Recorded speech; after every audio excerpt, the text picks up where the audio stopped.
Bonjour et bienvenue dans ce tuto où je vais vous montrer comment faire un nœud invisible.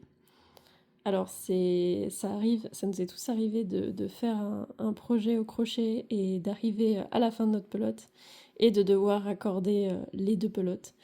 Donc voilà, moi j'ai pris deux petits bouts qui me restaient d'une de mes couleurs pour un projet. Donc je vais vous montrer comment raccorder les deux pelotes du coup sans que ça se voie. Sans qu'il y ait de fils qui dépassent ou de choses comme ça, ou de fils à rentrer même plus tard, ça évite quand même pas mal de désagréments. Donc, pour faire un nœud invisible, c'est pas très compliqué, il faut juste avoir le coup de main. Donc, on va commencer par former une boucle. Donc, peu importe que le fil soit dessus ou dessous, c'est peu importe, tant que celui-là passe correctement. Donc, vous formez une boucle comme ceci. Donc, vous allez passer votre fil par dessous. Donc l'autre vient passer dessous, comme ceci. Et ensuite, donc, celui-là, il va passer dessous. Et il va passer par-dessus celui-là pour le bloquer. Et ensuite, il va repasser en dessous. En fait, il faut former un 8. Il va repasser en dessous et ressortir, comme ceci. Et là, normalement, si vous tirez sur les deux, vous serrez. Et là, votre nœud, normalement, il ne peut plus se défaire. Et vous pouvez couper à ras, ça craint rien. Hop. Voilà. Et là, voilà. Là, notre nœud, il risque pas de se défaire. Donc, je vais remontrer encore une fois. Je le coupe parce qu'il est... il se défera pas. Donc, je recommence. On fait une boucle. Hop, comme ceci.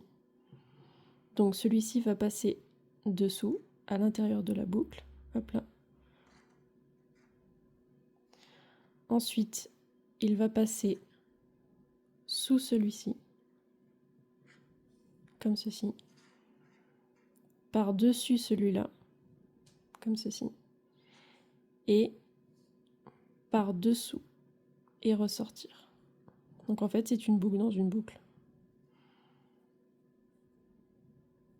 Voilà. Normalement, il faut que vous ayez à peu près ça. Et après, vous tirez les deux en même temps.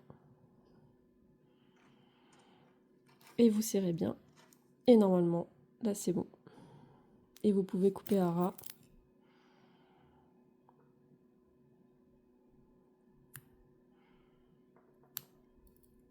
Hop.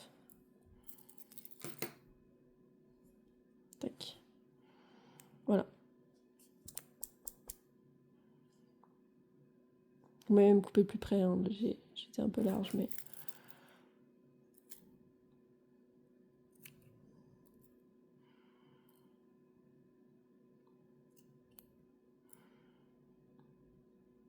Voilà, hop, n'hésitez pas à couper un peu près, sans, bien sûr, en faisant attention de ne pas couper les fils du nœud. Mais voilà. Donc là, on voit qu'il est assez solide. Donc normalement, c'est idéal pour faire des changements de couleur ou même faire des changements de pelote sans que ça se voit. Voilà. Donc j'espère que ça vous sera utile. Et on se retrouve bientôt pour un nouveau tuto.